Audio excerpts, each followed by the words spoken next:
I get asked so many amazing questions by all of you on a daily basis. It can be super hard to keep up with all the questions. So I figured today I'm just gonna bring all of those questions into one video and do a big Q&A all about YouTube. So all of your YouTube questions are gonna be answered here today. We're also rocking a horizontal striped shirt, so let's just hope this doesn't turn out too terrible. Welcome back. If you are new here, my name is Trina, and on this channel, I'm all about giving you the confidence to show up on video. We're gonna jump right into the questions here, and one of the most common ones I get is, how do you stay consistent on YouTube when you're running a business and being a mom? How do you do it all? So the most important thing is to put things on a calendar. For me, I have to schedule in when I'm gonna film my YouTube videos and when I'm gonna research my YouTube videos, and I set boundaries. So I know that before coronavirus, I was only working Monday through Thursdays from about 7 a.m. till 4 p.m. and those were my boundaries. I had to get done in that time what I needed to get done. If I couldn't fit it in, was it worth doing it? Is it something I really needed to do? So that's how I started really finding the time to do everything. And then to stay consistent on YouTube, it's just making sure you have that routine in place. I knew at that time, again, my schedule's a little bit differently. So right now I'm filming YouTube videos every other Saturday so that I can continue to stay consistent and show up here for you on YouTube. Prior to coronavirus, when kids were out of the house, I would shoot every first Thursday of the month on my video content. You just have to put it on the calendar and stick to it. There's no secret way around it. You just have to commit and do it, whether it's good, bad. In fact, this morning, I wasn't feeling 100%. I had a bit of a headache, but this is the time that I put down for filming videos. So I turned on some music, I did some dancing, and was ready to show up here for you, thinking about the content that you want to see, maybe you want to get here on video. This is another big question I get asked almost daily. Trina, where do I start? Like, how do I get started with YouTube? So I suggest just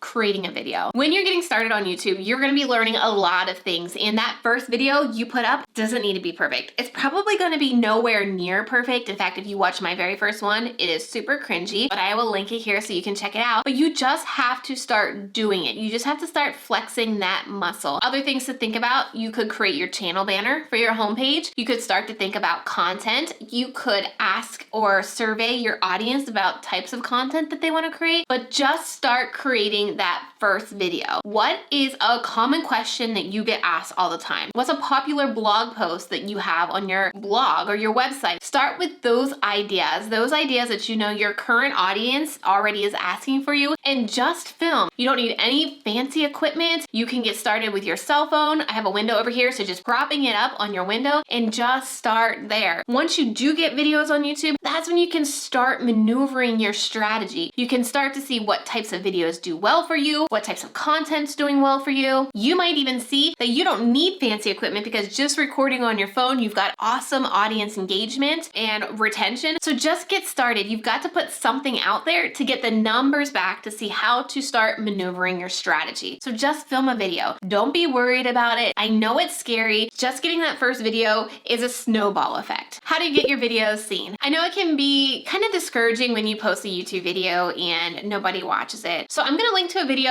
right up here that shows you 7 ways that I promote my YouTube videos. You really want to get started with the audience that you already have. So whether you have an email list, maybe you have some Instagram followers, maybe you have family and friends, start there. Let them know about your videos, get them to start watching them, maybe sharing them. And once you get those first couple of views, again, that helps you get to that next step. Any small win. Remember, YouTube is a marathon. It is not a sprint, okay? So small steps will get you there. Don't have this high expectation that you're gonna post a YouTube video and get thousands of views on it. I still don't get thousands of views on my channel, but I still make over 6 figures a year because of my YouTube. I'm creating YouTube videos that market my courses and my services. So just start promoting your videos with any platform that you have. And if you don't have any social platforms, that's fine too. Get active here on YouTube. Go to other channels that are talking to your target audience and communicate in the comments. YouTube is just like Instagram and Facebook, right? Create relationships, engage in the comments section of YouTube videos as well. How long does it take to get traction? Well, that's kind of like looking in a magic 8-ball, but the best way to get traction is kind of following these steps. Post consistently, so just once a week. Always look at your data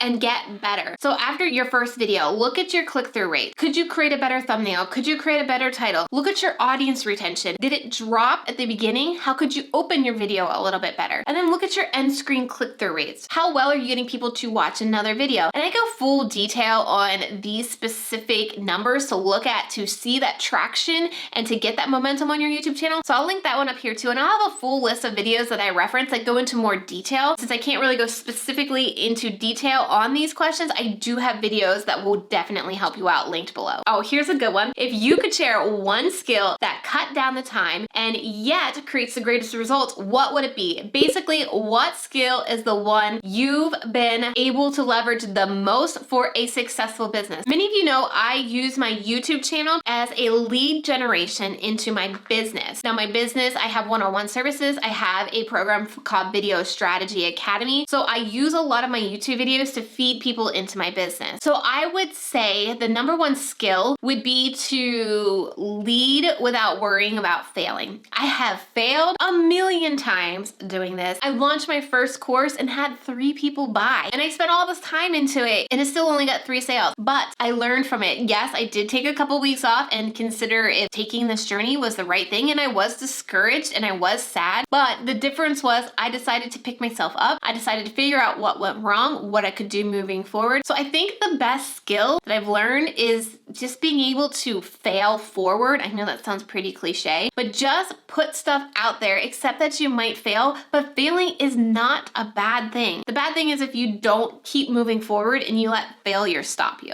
Here's a good one. Is YouTube worth it? I've heard YouTube is saturated. Should I even get started? Absolutely. Here's the thing. Video is going to be critical for any business in 2020 and moving forward. It is the biggest way to grow an audience. It is the biggest way to build that know, like, and trust with your audience. It is the best place to see your return on investment. Now, while YouTube might seem saturated, not everybody on YouTube and the majority of people on YouTube aren't doing it right. They aren't focusing on the right things. They're just posting videos and posting videos. They're not doing the things that I'm teaching you here on this channel, like looking at your click-through rate, creating better titles, creating better thumbnails, creating playlists, looking at your audience retention to make better videos. That's where you can really stand out, because the majority of people here on YouTube aren't making changes, aren't making an effort to make their content better. And if you do that, that is how you're going to stand out. You still have the chance to stand out here on YouTube. The ship has by no means sailed here on YouTube, and you still have the opportunity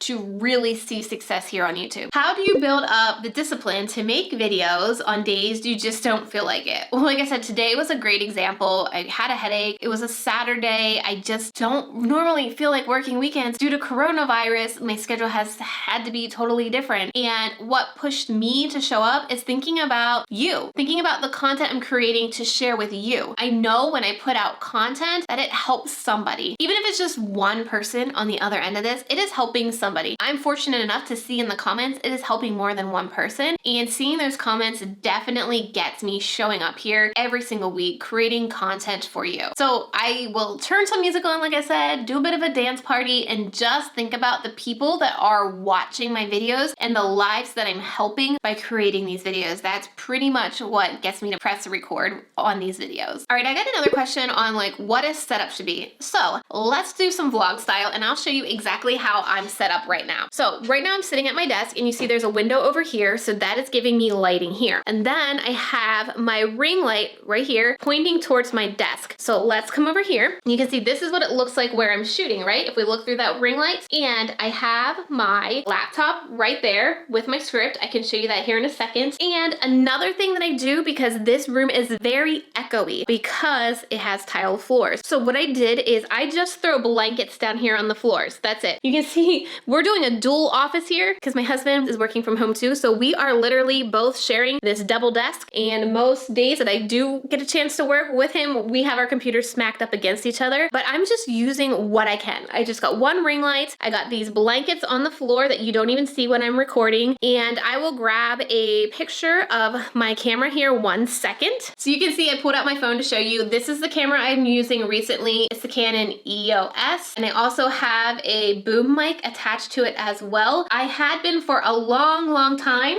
using this Canon G7X as well. And I also use this Blue Yeti microphone that I plugged in directly into my computer for the audio, because the microphone on this camera just wasn't that great, so I used this external mic. You can also see that right here is pretty much my script. It is a list of questions that I got when I asked for some feedback in a survey I sent out. So I'm just going through there and basically answering all the questions that I got in that feedback form. I also had so many of you reach out to me, ask like, how do you manage it all? It feels like everybody does it better. I'm a mom, I'm trying to juggle growing a business, and I totally get it. The thing is, you have to be really strategic with your time. You need to focus on the things that are important and the things that aren't. Like I said, YouTube and video is the fastest way to build relationships and to build know, like, and trust. So that's why I spend all my time here on YouTube. I don't really do anything Twitter-wise. I do Instagram stories occasionally, but there's no real strategy behind my Instagram stories right now. I take these YouTube videos and repurpose them on as many platforms as possible to save me time, because I don't have time to go on Facebook Live weekly. I don't have time to go on Instagram weekly. I don't even have time to write captions most of the time on Instagram. But the biggest results that I see are by posting these YouTube videos. And I use these YouTube videos as my primary marketing material to show you my personality, to show you what it's like to learn from me, work with me on these videos, which helps me convert much higher on my business. So it's all about prioritizing. You can't do it all, so you need to pick the things that are going to help you move the needle where you want it to move. If you want me to go into more detail about scheduling and planning and doing an entire video on that, let me know what kind of topics you're looking for me to talk about in the comments, and I can definitely add that to my content strategy. But normally when I post that stuff here on my YouTube channel, a lot of you don't really like it, so let me know if you do want me to do some productivity and scheduling videos in the future. Okay, tags. So many people, Trina, how do I find the best tags? Like, how do I know which tags to use? Here's the secret. Tags don't matter. In fact, my assistant and I were on YouTube the other day, and there was an actual thing on YouTube that says tags can be useful if content in your video is commonly misspelled. So if you're doing a video that commonly has a misspelled word in it, use that misspelled word as a tag. Otherwise, tags play a minimal role in helping viewers find your videos. Because here's the thing, YouTube knows you can lie about your tags. I could upload a video, I've used the sample before, of me singing Justin Bieber's Baby and tag it, how to grow a YouTube channel, best ways to grow a YouTube channel, YouTube advice. But that's not what I'm talking about. So when you upload your video and you see it's going through that processing phase, that's actually YouTube scanning your video to hear what you are saying, to know what it is you're actually talking about in your video. The algorithm and the robots on YouTube are that smart. So you don't need to focus on tags and having the right tags in your videos to be picked up by YouTube and recommended or showing up in search. So don't waste your time on tags. Use tags and tag research as a way to think about topics and content ideas, not as a way to strategically position your videos in search results. It's not how tags work on YouTube in circa 2020. I really want to talk about this one because I believe it's really important to talk about. So I had a question, how do you think of YouTube as a business? So YouTube, I've mentioned here, is kind of my marketing material. I don't really make that much money posting these YouTube videos. I make around $300 a month on AdSense here on YouTube, which doesn't even cover our monthly grocery bills. So how I use YouTube is I'm creating a relationship with you. I'm showing you what I know. I'm showing you what it's like to work with me, how I teach, and then I'm telling you about any free resources that I have, because that leads into either buying my course, Video Strategy Academy, to my agency where I am your channel producer and I plan out your content and we edit it and we upload it and we do all the stuff on YouTube except for filming it, or you're booking a strategy session with me or a coaching call with me. That is how I think of YouTube as my business. I use my videos here on YouTube to drive new people to me, to get to know me on video, which is the fastest way to do it, and then lead you to that next step. If you think of like a funnel, it's really large at the top and it comes down narrow to the bottom. I'm using YouTube as the top of my funnel, getting all these people to watch. Around like 100,000 views in the past month that I've got. So let's say that's even 80,000 new people watching my content, coming into my world that may not have ever found me on Instagram or Facebook or Pinterest. They're finding me here on YouTube. They're watching me on video. They're determining if they like me or not. If they don't like me, that's totally fine. I'm not going to be for everybody. You're not going to be for everybody, but you are going to be for somebody. The people that find me, they like me, they keep funneling on down till they find out how they can work with me, how they can learn more about me. And then that's when I sell a product like my course or a one-on-one service. In fact, I will make at least 20 to 30 sales a month on my program, and just one of those sales equals what I make in AdSense in a month. So one sale of my course is around $400. And like I said, AdSense is only $300 a month I'm making. So that's how I really use YouTube as my main business attraction, right? I'm getting people to know who I am, and then I'm getting them to buy products and services with me. What did the first years look like for you? How did you overcome various obstacles in personal life and professional life? No entrepreneur buzzwords and cliches, just real talk. Okay, if you don't know my story, that first year of my business, my daughter turned 1, we sold our house, we started building a house, and I had baby number 2. So it was really a whirlwind. Also, in that first year of my business, I launched my first course and literally sold 3 courses. And so I honestly thought whether this was for me or not, I started applying to places. I thought about considering asking for my old job back because I thought, what the heck did I do? I really thought I could do this. I mean, I have an MBA in business. Why can't I figure this out? I did get my first official one-on-one YouTube client that summer. And she literally, I talk about her all the time, Jessica Rasdell. She is a speaking coach. She's currently my speaking coach. She basically turned my business around, just that one-on-one client. After working with her, I really understood a better way to communicate to my audience. I saw the good that I could do by continuing teaching this. And then in year 2, after I had baby number 2, I struggled with postpartum depression. It was a struggle for me some days to get out of bed and show up on camera. So I really tried to maximize the time that I felt good to get as much done as possible. What ended up working for me is having some systems in place. The people who were watching my videos were either being directed to my website to learn more about me, to schedule a strategy session with me, to buy my course that I had on my website. So even though I wasn't doing this, my YouTube videos that I had created were getting more people to see me, getting more people to learn about me, getting more people to want to buy things from me, even when I wasn't feeling great. But I am not going to lie. It wasn't easy, and it's still not easy to this day. There are days where I have great days and I'm like, this is awesome. I'm so glad I followed through with this. And then there are days like, what the heck am I doing? Like, why do I put this much stress on myself? Why don't I just get a 9-to-5 job that I can leave and not have to bring home? And even right now with coronavirus, it is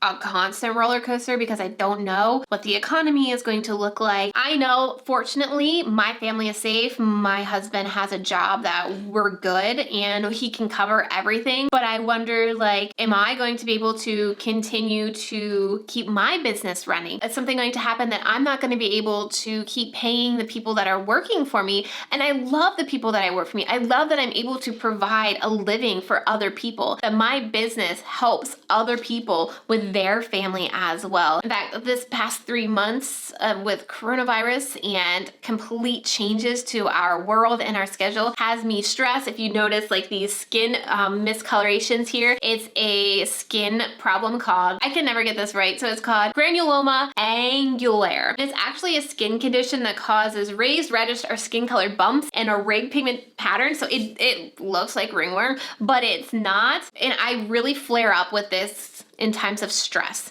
I also deal with anxiety as well. So I want you to know, like, this isn't always a smooth sailing journey. I struggle just as like many of you may be struggling right now. I know I always put on like this happy face here on camera, and for the majority of time, I am happy. I love what I'm doing. I love to be able to work with you and I love to be able to help you, but it's it's not always this way, and most days I'm not putting makeup on, and there are some days that I may be crying into a pint of Ben & Jerry's Chunky Monkey because I think, how am I going to move forward? But then the next day can totally be different. So just to be absolutely real with you, this journey is a complete roller coaster, but I love it. And I love the friends that I've made. I love to be able to create these YouTube videos as well. Now I've got a full list of videos down below, and I just put together a quick playlist of some of my best videos to help you out here on YouTube. So make sure you watch that playlist. It's going to go into more detail about a lot of the topics I talked about here today and give you action items and tutorials on how to focus on tags, how to focus on audience retention in more detail. So make sure you watch that playlist. It's definitely going to help you out. And thank you so much for watching. If you like these more raw Q&A videos, drop me some more questions down below and I will do another Q&A video for you.